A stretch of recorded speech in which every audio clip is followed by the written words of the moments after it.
Hace poco descubrí que mi hermana mayor de 34 años en realidad es mi madre biológica. Mi hermana mayor, llamémosla Rose, y yo siempre hemos tenido una relación increíble desde que yo era una bebé. Fuimos criados por una familia adoptiva maravillosa y ella siempre ha cuidado de mí. Crecí en un ambiente muy cálido y lleno de amor. Pero según ellos, lo que me contaron es que yo tuve suerte. La historia que siempre me contaban fue que mis padres biológicos eran dos que nunca se hicieron cargo de nosotros, que nunca se molestaban en alimentarnos y que nos dejaban durante días en casa de amigos con las mismas adicciones mientras ellos se iban de fiesta. Cuando mi mamá estaba embarazada de mí, fumaba y tomaba muchísimo. Por suerte no tuve ningún problema al nacer. Mi hermana fue la única que cuidó de mí. Cuando yo tenía 2 meses, supuestamente nos dejaron abandonados en un centro comercial. Una pareja de ancianos nos ayudó, quienes eventualmente terminarían adoptándonos, y contactaron a la policía, pero mis padres no estaban en casa y el lugar parecía prácticamente abandonado. Nunca volvimos a verlos, y después de varios meses estando en el refugio, la pareja que nos ayudó durante todo el proceso aceptó adoptarnos. ¡Hijos míos! ¡Tenemos adopción! ¡Celebremos!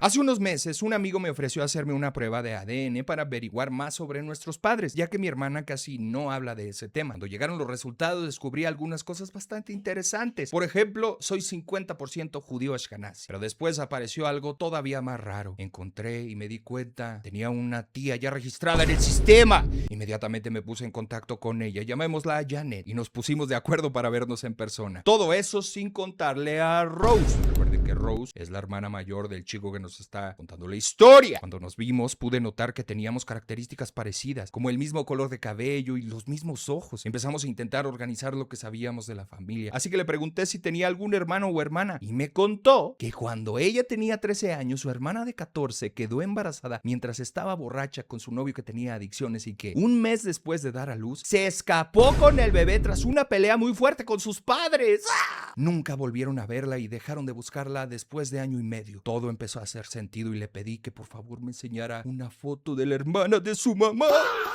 Fuimos a casa de sus padres. Su mamá no estaba y el papá había muerto hacía años. Perdón, señor. Cuando vi la foto, toda la realidad empezó a aterrizarme de manera brusca. ¡Era Rose! Sin duda alguna. Rose es mi mamá. Nunca fuimos abandonados. Nunca tuvimos padres drogadictos. Ella inventó toda la historia sobre mí y sobre mi familia adoptiva. Abracé inmediatamente a Janet y le dije que todo se estaba poniendo muy difícil en mi vida, que por favor no le contara a nadie todavía. Fui a casa de mi mejor amigo, le conté todo y llevo 1 semana durmiendo aquí. Les dije a mis padres y a mi hermana que estoy quedándome con él porque compré un videojuego nuevo que queríamos desde hace mucho y estamos aquí para jugarlo completo. Eso le dije a Rose y evitamos hablar. No puedo verla a los ojos ahora mismo, mucho menos decirle que ahora sé la verdad. ¿Cómo debería manejar toda esta situación? ¿Qué debo decirle yo a Rose? Dios mío. Y él agregó un edit. Mi mejor amigo acaba de llevarme al cine y fuimos a tomar algo, aunque realmente no me dieron tantas ganas de tomar. Muchísimas gracias a todos por sus respuestas tan bonitas. Me ayudaron a ver qué estaba pasando de manera demasiado clara. He decidido decirle a Rose esta semana, pero necesito tiempo para pensar en cómo hacerlo. No sé si debería llegar poco a poco al tema o simplemente decírselo de golpe de una vez. Incluso pensé en llevar a su hermana conmigo, pero simplemente creo que eso la haría enojar muchísimo.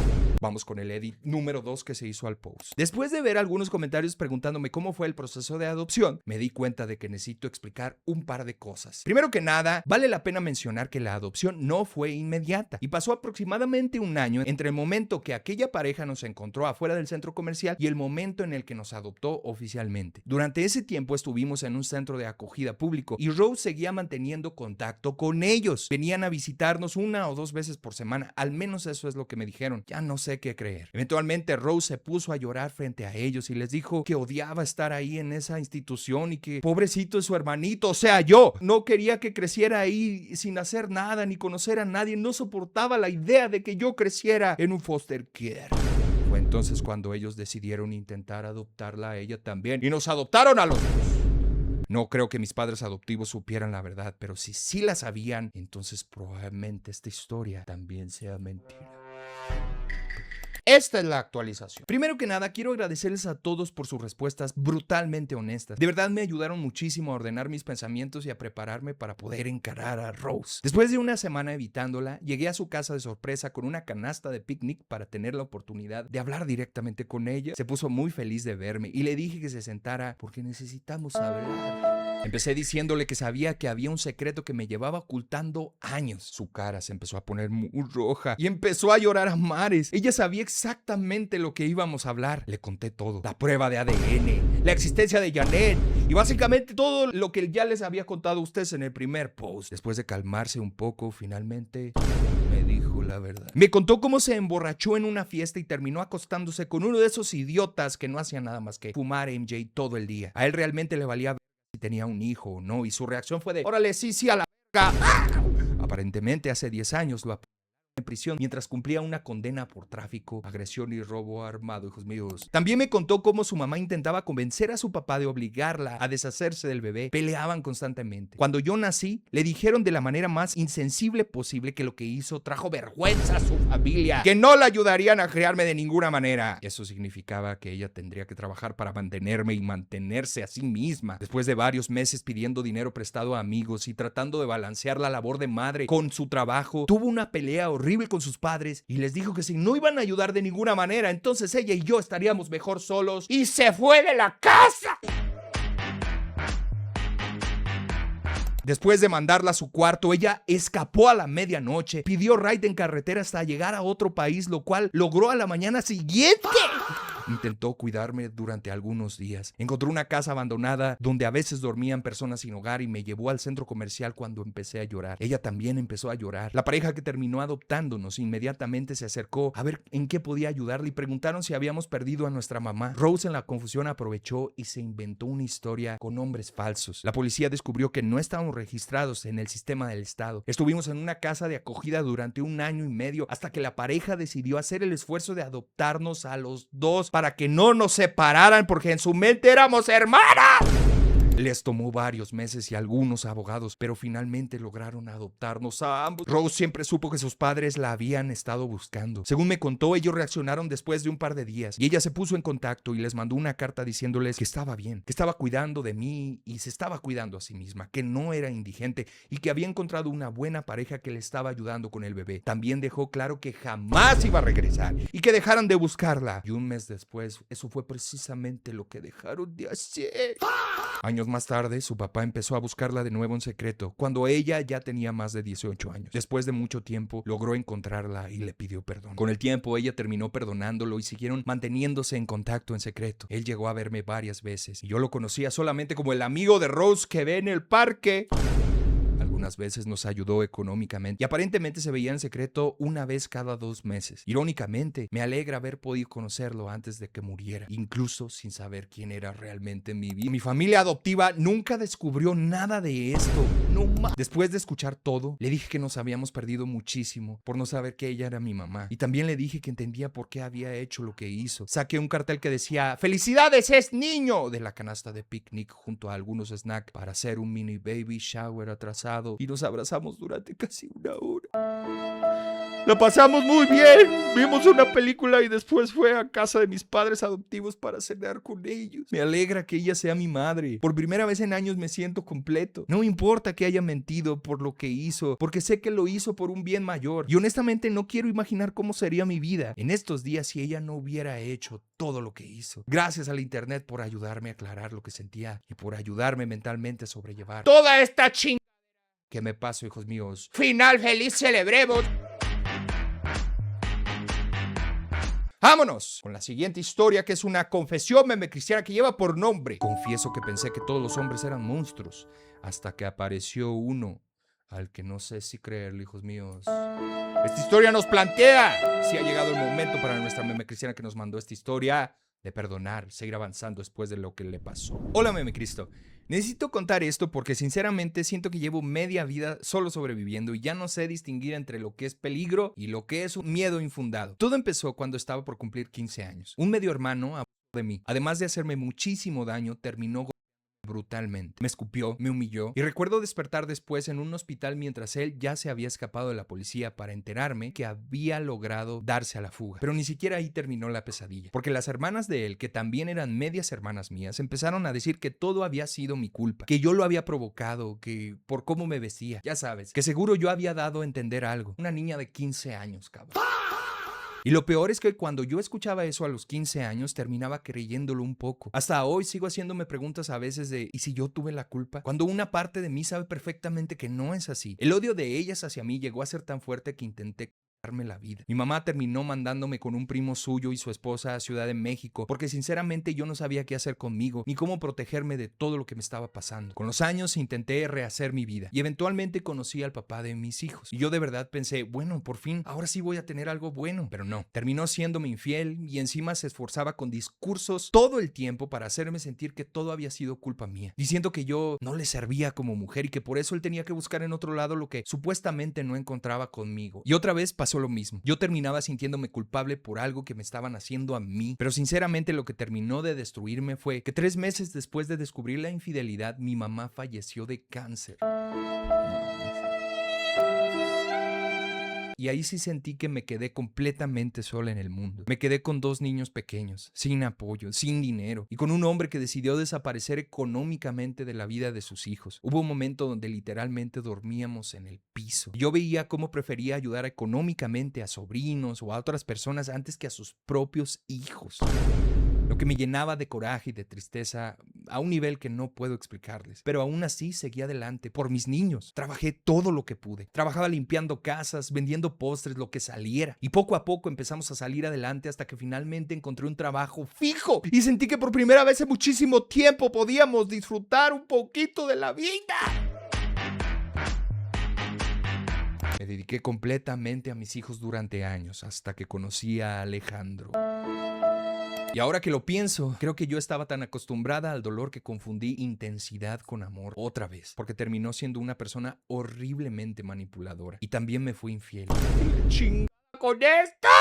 Eso terminó siendo lo menos grave de todo. Cuando descubrí la infidelidad me golpeó y abusó de mí. Y mientras yo estaba rota física y emocionalmente, la mujer con la que me engañaba todavía se burlaba de mí diciendo que yo era una loca. Después descubrí que Alejandro además consumía DRS y poco a poco empezó a destruir completamente la poca autoestima que me quedaba. Me decía que una mujer manchada como yo ya no valía nada, que todo lo malo que me había pasado me lo merecía. Intenté la vida por segunda vez y terminé internada en un psiquiátrico. Y sinceramente creo que desde los 15 años llevo cargando una horrible idea dentro de mí. La idea de que quizás todas las personas que me hicieron daño tenían razón al juzgarme, que algo en mí les provoca esto, que tal vez no merezco que me quieran bien. Hay días que yo todavía lo siento, pero hace 3 años conocí a Pablo.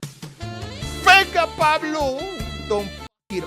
Y sinceramente no sé qué hacer con alguien que me está tratando así de bonito. Porque él es divorciado, trabaja muchísimo, me cuida, se preocupa por mí y por mis hijos, me escucha y jamás me ha levantado la voz. Su familia me conoce, me incluye, me hace sentir bienvenida. Y una parte de mí sí cree que finalmente puedo tener algo sano, pero otra parte de mí, la que vive aterrada, me está gritando, que siento que ya no confío ni en mi propio criterio. Me pongo a pensar todo el tiempo, ¿y si otra vez estoy ignorando señales? ¿Y si todos los hombres terminan igual? ¿Y si solo estoy esperando el siguiente golpe? Y últimamente algo me tiene especialmente intranquila. Pablo tiene una socia con la que trabaja muchísimo tiempo y siento que ella está enamorada de él. Él me dice que jamás pasaría nada con ella, que solo son compañeros de trabajo y que me ama a mí. Pero después de todo lo que he vivido, mi cabeza automáticamente empieza a imaginar escenarios horribles. Y aquí es donde no sé si es mi intuición o es el puro trauma hablando. Porque hay mitad de mí pensando, mejor aléjate antes de que vuelva a destruirte a alguien más. Pero otra parte está cansadísima de vivir huyendo ante cualquier posibilidad de ser feliz. Y no sé cómo aprender a recibir amor cuando toda la vida lo único que he aprendido es a sobrevivir. Fuiste brutalizada a los 15 años. Tu familia misma te acusó por sufrir acoso a ti, no al acosador, a ti. Intentaste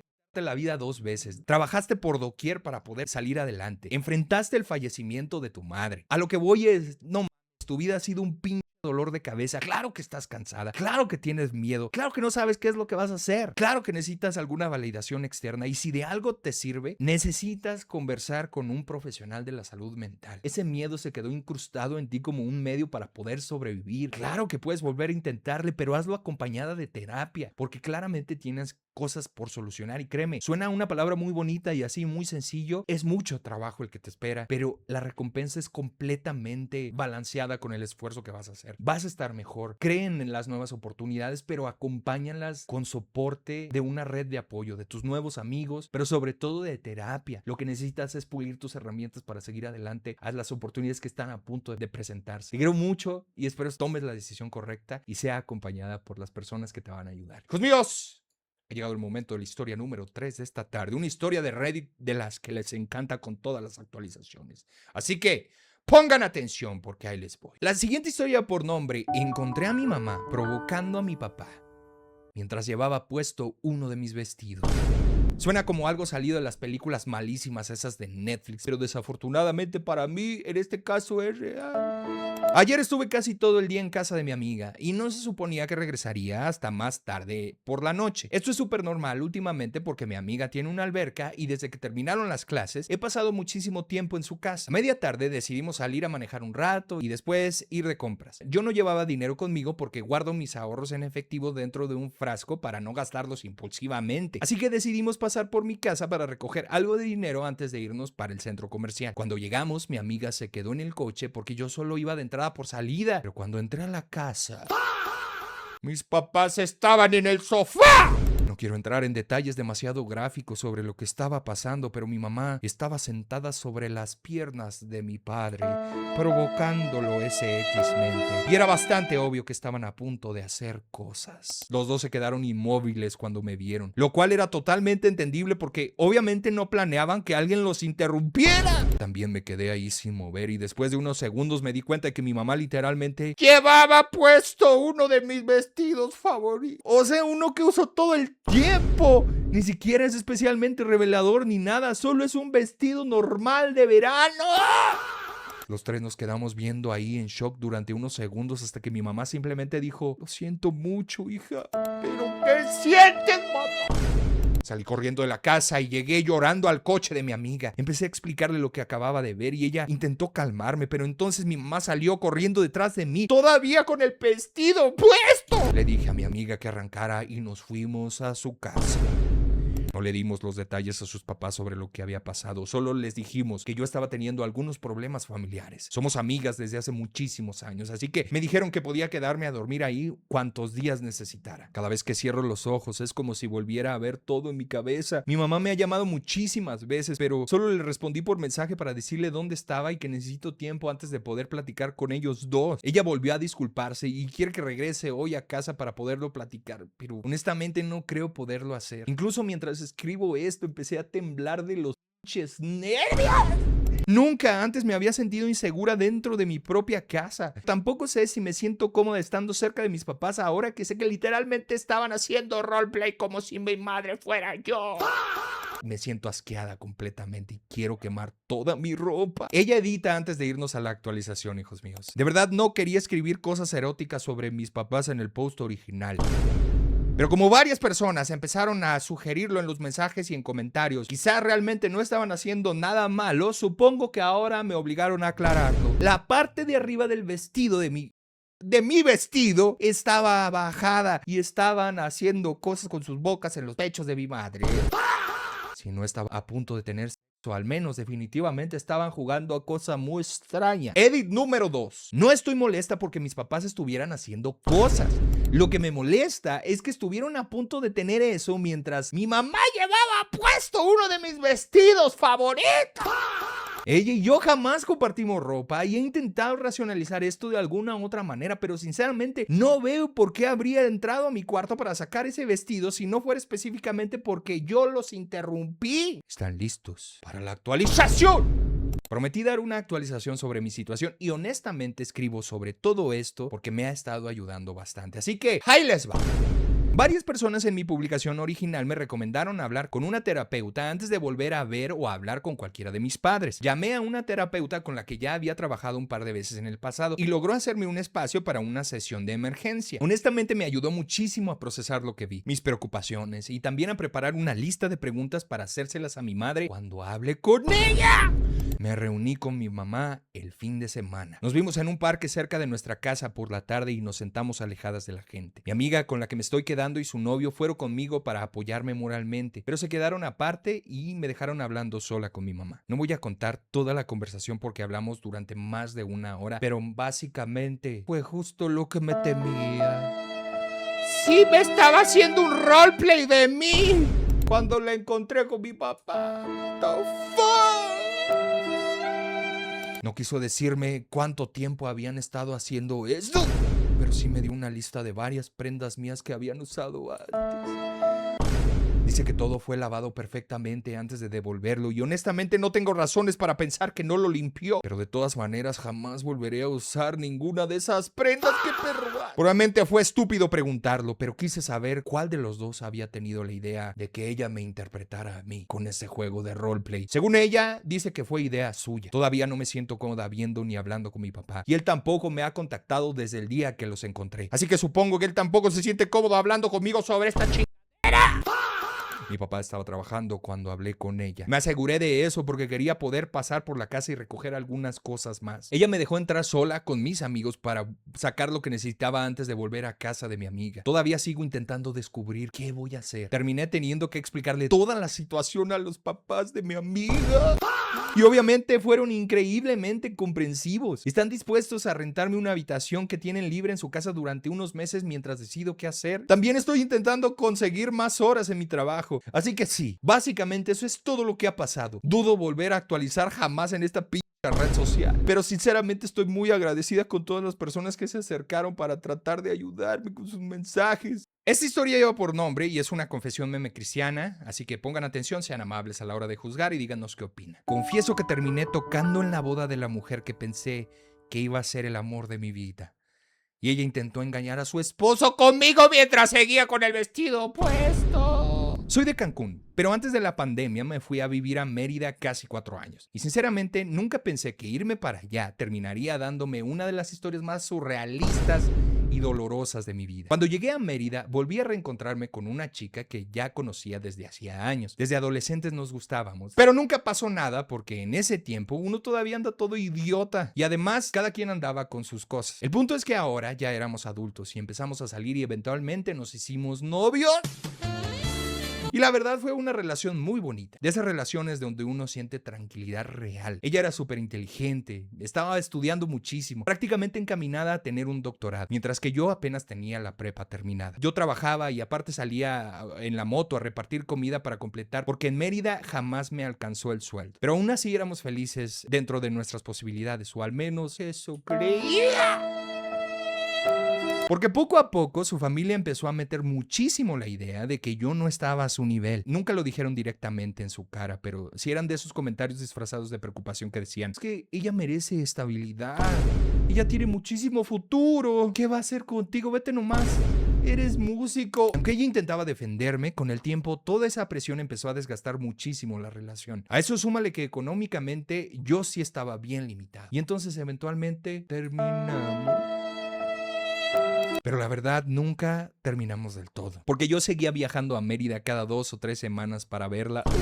Y así estuvimos muchísimo tiempo en esa dinámica horrible, donde yo no era pareja oficialmente, pero tampoco podíamos soltarnos del todo. Hasta que un día decidí cortar completamente el contacto porque ya me estaba haciendo muchísimo daño emocionalmente seguir viéndonos así. ¡Celebremos porque entendió! Pensé que allí acababa todo, pero no, porque mientras intentaba rehacer mi vida, empecé a meterme muchísimo más en la música. Ya toco guitarra, toco bajo, toco batería y terminé entrando como bajista a un grupo tropical que tocaba en las bodas, 15 años y eventos grandes. Celebremos porque va muy bien. Y la verdad nos empezó a ir bastante bien. Viajábamos muchísimo y nos contrataban incluso en otros estados. Y aquí es donde empieza el verdadero desmadre, hijos míos. Un día el dueño del grupo me dijo: nos salió fecha en Mérida para tal día. Y para mí fue algo completamente normal porque tocábamos allá seguido. Jamás pregunté para quién era la boda ni nada. Sinceramente uno llega, toca y se va. Y el día del evento llegamos temprano para hacer prueba de sonido. Mientras acomodábamos todo, vi pegado en una mesa el nombre de los novios. Y cuando leí su nombre sentí algo horrible en el estómago. Todavía intenté convencerme de que seguramente era una simple coincidencia, porque también qué probabilidad había de que justamente mi banda terminara tocando en la boda de ella. Y cuando la vi entrar al salón vestida de novia, sentí como si me hubieran vaciado agua helada encima. Me acuerdo perfecto de que me quedé congelado unos segundos viendo cómo saludaba a la gente mientras yo estaba parado atrás del escenario con el bajo colgando como idiota.